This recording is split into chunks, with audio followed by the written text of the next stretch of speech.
এই এরালিগুল Markaz senior secondary কর্তৃক আয়োজিত সভার সম্মানিত সভাপতি, মঞ্চে উপস্থিত আমাদের এই বৃহত্তর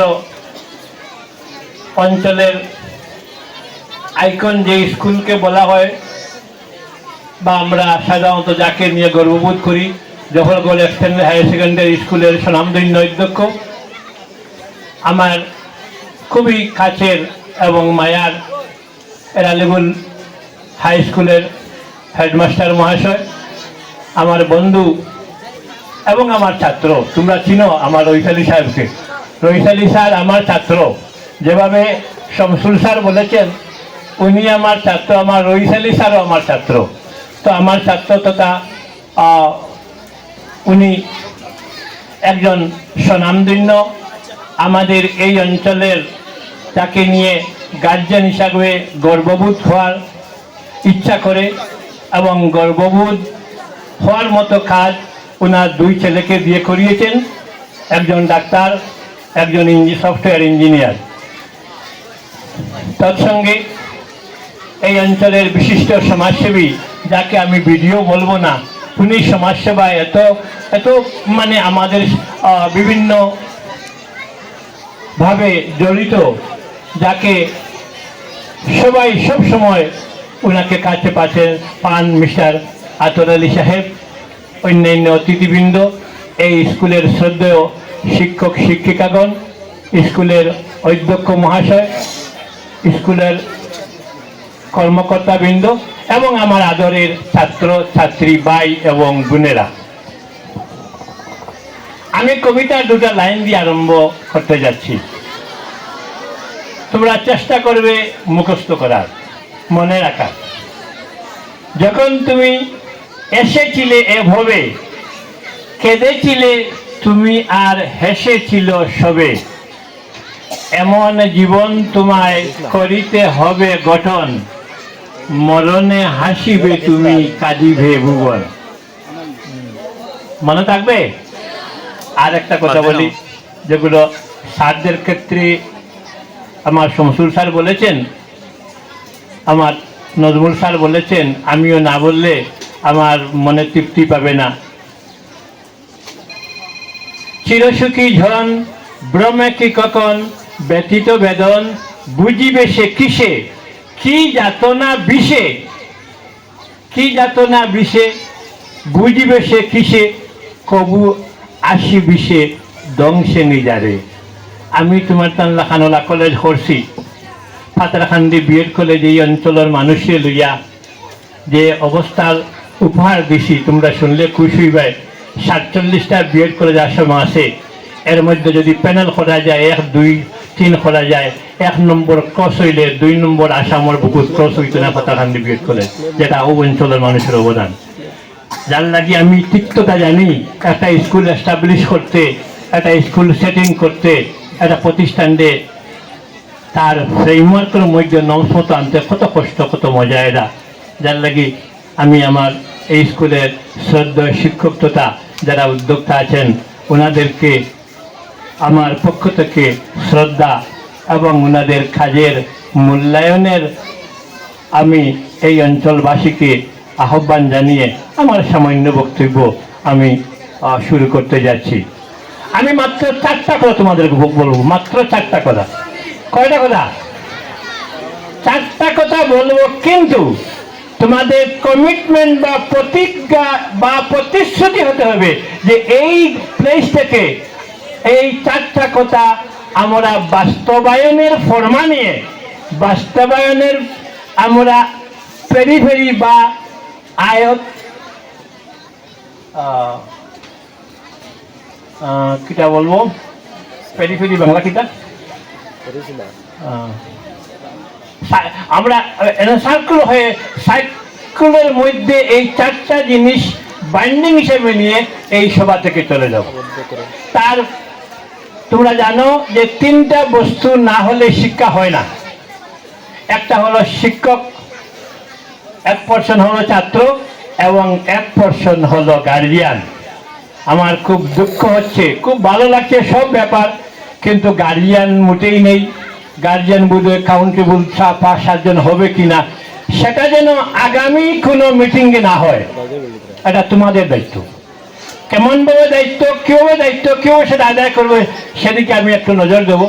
তার আগে প্রথমেই তোমাদেরকে যা বার্তা দিতে যাচ্ছি সেটা হলো, আমার নজরুল স্যার বলেছেন, আমি একটু স্পেসিফিক্যালি তোমাদেরকে বলতে যাচ্ছি।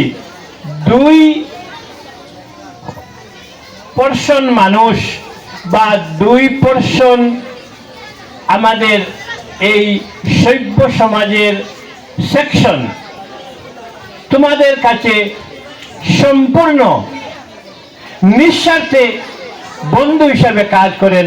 এ 2জন খারা বলতে পারবে? খারা হোসেন, ইয়েস, থ্যাংক ইউ। তারপর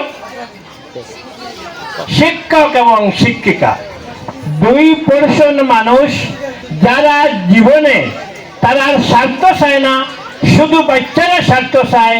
এরা 2%। প্রথম পোর্শন হইল মা বাবা এবং দ্বিতীয় পোর্শন শিক্ষক এবং শিক্ষিকা। আজকে থেকে আমরা প্রতিজ্ঞাবদ্ধ এবং প্রতিশ্রুতিবদ্ধ হইব যে আমরা সারখলরে আমরা মা বাবারে কোনো অবস্থায় টান খতার অবৈধ হইতাম নাই। তাই যেটা আদেশ দিবা, উপদেশ দিবা, এটা আমরা 100% বাস্তবভাবে মানিয়া আমরা জীবনে সুন্দর, সুস্থ এবং সঠিক পথে নেওয়ার চেষ্টা করুন। করবেনি? জুড়ে হও না। আজকে থেকে মা বাবার কথা উল্টাই যায় না, স্যার ম্যাডামের কথা উল্টাই যায় না। ও তো নতুন স্যারের কথা গিয়ে থাকছো, ও তো মানুষ হয়ে গেছে।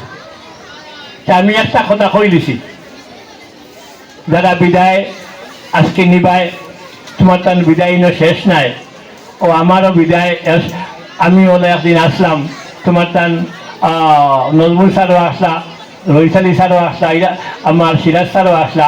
ও আমরা এখন চাকরিত হয়েছেও, আগামী বছর আমি রিটায়ার করলিম, এরপরে পৃথিবীটাকে যাইব কি।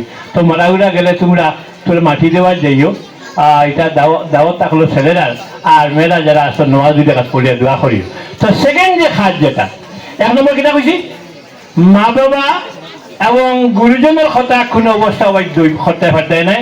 তাই যেটা হইন, যেভাবে আদর্শ উপদেশ দিন, এটারে আমরা 100% আমরা মানিয়া এবং এগুলারে এক্সিকিউট করিয়া আমরা জীবনে সুন্দর সুস্থভাবে নেওয়ার চেষ্টা করব।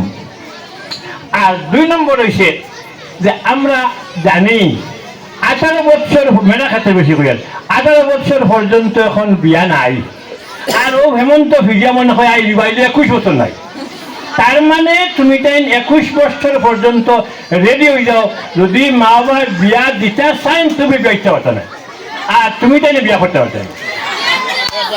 যার লাগি এখন থাকি তোমার তার পরিকল্পনা হইতো যে আমি 21 টার্গেট রে রাখিয়া আমার graduation degree at any course vehemental marvellous result উপহার দিয়া পরিবার দে, স্কুল দে, সারকলরে, মা বাবারে গর্বর একটা চরম পর্যায়ে নিয়া আমি টান ফসাইতাম। ফসাইতে গেলা ও পরীক্ষার মাত্র আজকে 6 তারিখ, আজকে হইল 27, মাত্র 10 দিন আর 4 দিন। কদিন আছে? 14 দিন আছে। তোমার তার হায়ার সেকেন্ডারি মেট্রিকর আছে 13 দিন। তো এই সময়টারে তুমি তেন খুব পুঙ্খানুপুঙ্খভাবে তুমি তেন মানে চলার এবং পড়াশোনাটারে তুমি তেন ইকোনমিক্যালি ব্যবহার করিয়া সময়টা কাটানির আপ্রাণ চেষ্টা করো। কিচ্ছু দরকার নাই।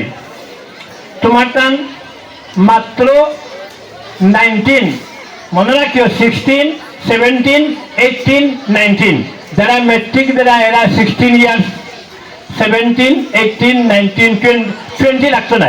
19 ইয়ার্স পর্যন্ত তুমি তোমার যদি ফর্মুলা যেটা পড়াশোনার ফর্মুলা যেটা তোমার রুটিন অনুযায়ী ঠিক করা, এটা যদি করিয়া 19 পর্যন্ত খাটাই দাও, তাহলে তুমি তোমার জীবনের ইচ্ছা অনুযায়ী কলেজে এডমিশন লইতে পারবে, ইচ্ছা অনুযায়ী তুমি স্ট্রিম রে পছন্দ করতে পারবে এবং মনে রাখিও যদি রিজাল্ট বালা খরো না মেট্রিকও বালা হায়ার সেকেন্ডারি বালা বালা কলেজ এডমিশন পাইতে না আমার বাতি যুগ গতবার তাই লেটার মানে 2টা হয়েছে 70 ভাইয়া দেখা যায় ডিসি কলেজও অ্যাপ্লাই করিয়া মানে এডমিশন নাই যা পরে আমার বড় ভাই একজন আমরা পোস্টালের সুপারিনটেন্ডেন্ট কিটা তাল ফল করিয়া কোনো পাইছো ন বুঝিলাম যার লাগে তোমার টার্গেট থাকতো হায়ার সেকেন্ডারি যারা আসো 75+ হইতে এবং মেট্রিকও যারা আসো তুমি তাই 70+ লইয়া বারোইটায় আর বিশেষ করে 19 পর্যন্ত সব ধরনের ইভিল প্র্যাকটিস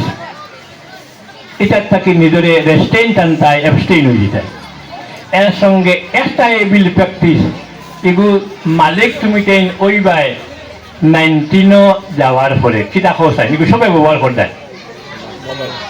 মোবাইল শেষ করি বানাইল শেষ করিলার আমরা জেনারেশন দে তুমি তাই 18 পর্যন্ত মোবাইলের মালিক কেউ না মোবাইল একটা পার্ট টাইম ব্যবহার করা লাগে করিও বাট মালিক হইবা হায়ার সেকেন্ডারি পাস করার পরে পারবাইনি ও খামই জীবন বানাই দিবা জীবন বনি দিব তো আমি তোমার টাইমে 2টা খুঁজছি নাইনি 3 নম্বর তোমার টাইমে যেটা আমি কইমু এটা হইল আজকে সব বাড়ি যাইবাই বাড়ি গিয়া তুমি তাই তোমার টাইম বাবারে গিয়ে ভাত দিবে এখন কইবা স্যার কিটা লাগে ফাঁদ দরটা ওটার লাগে বলে আব্বা বা বাবা বা যেটাও তুমি তাই খো যে আমরার পরীক্ষা শেষ হওয়া পর্যন্ত আপনি আর বাজারও যাইতা না বাড়িখানো রইতা বাড়িখানো রইলে লাভ হইব না হইব কেমন লাভ হইব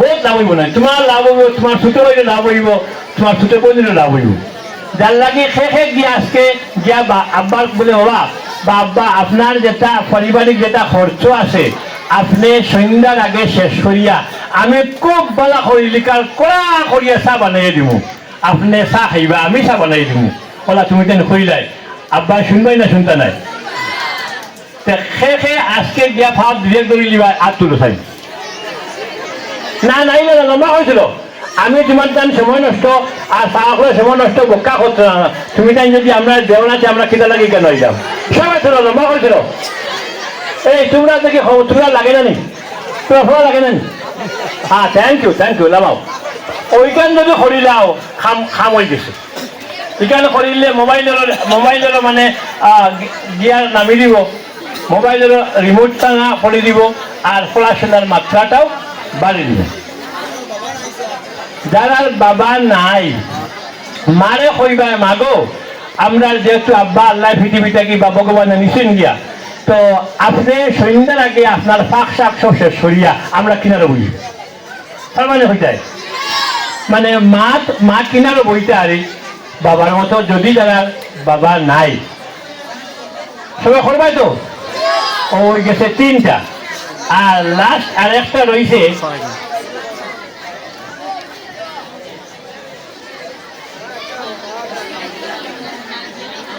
না লাস্ট রয়েছে না মোবাইল আইছে তো মোবাইল বড় কঠিন হইব না